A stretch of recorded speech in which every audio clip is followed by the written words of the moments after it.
In today's video, I'm going to teach you how to request a refund from MoneyGram using their online platform. Ensuring the process is swift and efficient. We'll navigate through the steps together, making it easy for you to follow along. So let's dive right in.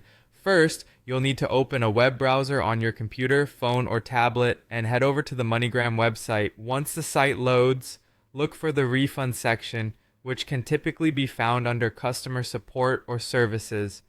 For direct access, you can type in moneygram.com/refunds in your browser's address bar, which will take you straight to the refund request form. Once you're on the refund request page, you'll see a form that needs filling out. It's essential to have all necessary information at your fingertips to make this process smoother. Let's go through the main components you'll need to fill out. You'll begin by entering your personal details. This typically includes your full name, contact information, and sometimes details like a mailing address.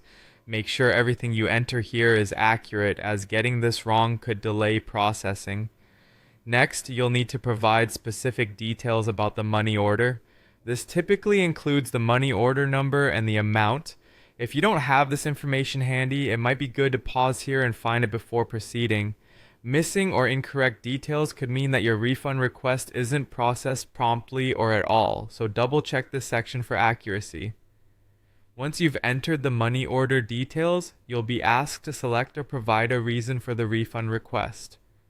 Be honest and precise about why you're seeking a refund. Common reasons might include a transaction error, or perhaps the money order was lost or not needed anymore.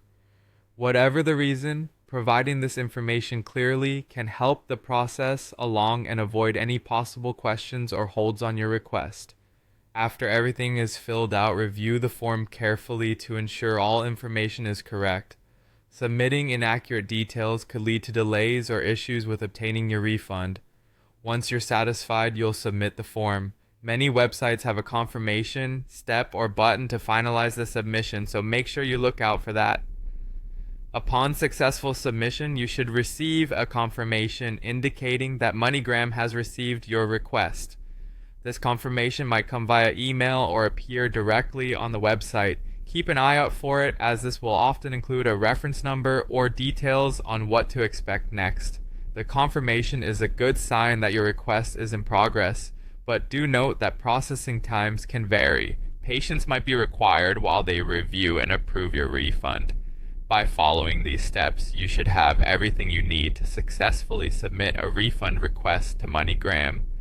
Thank you for watching, and I hope this guide has been helpful in making your refund process easier. Stay tuned for more informative videos.